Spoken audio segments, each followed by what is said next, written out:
আউযু বিল্লাহি মিনাশ শাইতানির রাজীম।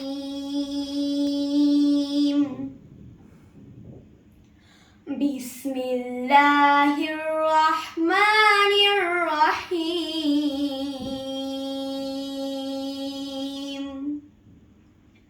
I seek the protection of Allah against the accursed shaitan. I begin in the name of Allah, the most merciful and the most beneficent. Praise be to Allah. This অর্থ এই এবং that অর্থ ওই। কাছের জিনিসের ক্ষেত্রে this হয় এবং দূরের জিনিসের ক্ষেত্রে that হয়। চেনার উপায়, কোনো জিনিস যদি শুয়ে থেকে অথবা দাঁড়িয়ে থেকে অথবা বসে থেকে আমরা স্পর্শ করতে পারি অথবা ধরতে পারি, তাহলে সেগুলোর ক্ষেত্রে আমরা দিস ব্যবহার করব। এবং যে জিনিসগুলো আমরা শুয়ে থেকে বা দাঁড়িয়ে থেকে বা বসে থেকে আমরা স্পর্শ করতে পারি না বা ধরতে পারি না, এক কথায় দূরে থাকার কারণে আমরা সেগুলোকে স্পর্শ বা ধরতে পারি না, সেগুলোর ক্ষেত্রে আমরা দ্যাট ব্যবহার করব। যেমন দিস ফ্লাওয়ার, এই ফুল, দিস পেন, এই কলম, দিস ডায়েরি, এই ডায়েরি। কিন্তু এরকম ইংরেজি বাক্য হয় না।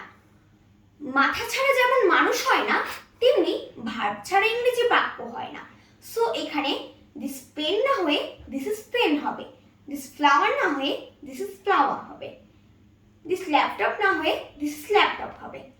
এখন আমি দিস এবং দ্যাট দিয়ে কিছু বাক্য বলবো।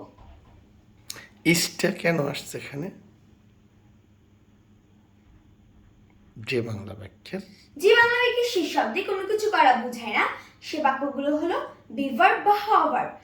যেমন আমার ইজ হই হও হয়। যেমন দিস ইজ পেন, এই হয় কলম। দ্যাট ইজ পেন, ওই হয় কলম। দিস ইজ ফ্লাওয়ার, এই হয় ফুল। দ্যাট ইজ ফ্লাওয়ার, ওই হয় ফুল।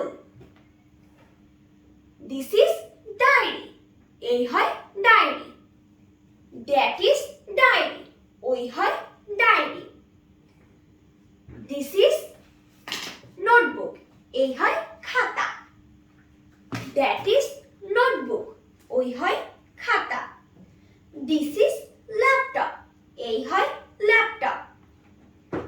দ্যাট ইজ ল্যাপটপ, ওই হয় ল্যাপটপ। এখন আমি দোস এবং দিস দিয়ে কিছু বাক্য বলবো।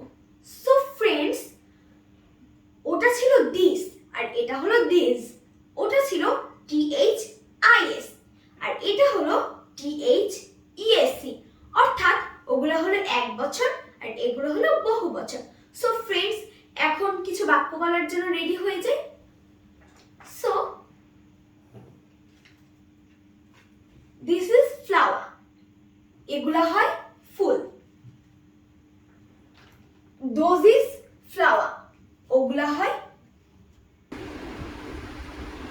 সো ফ্রেন্ডস, আমি যে বললাম দিস ইজ ফ্লাওয়ার আর দোজ ইজ ফ্লাওয়ার, এটা সঠিক?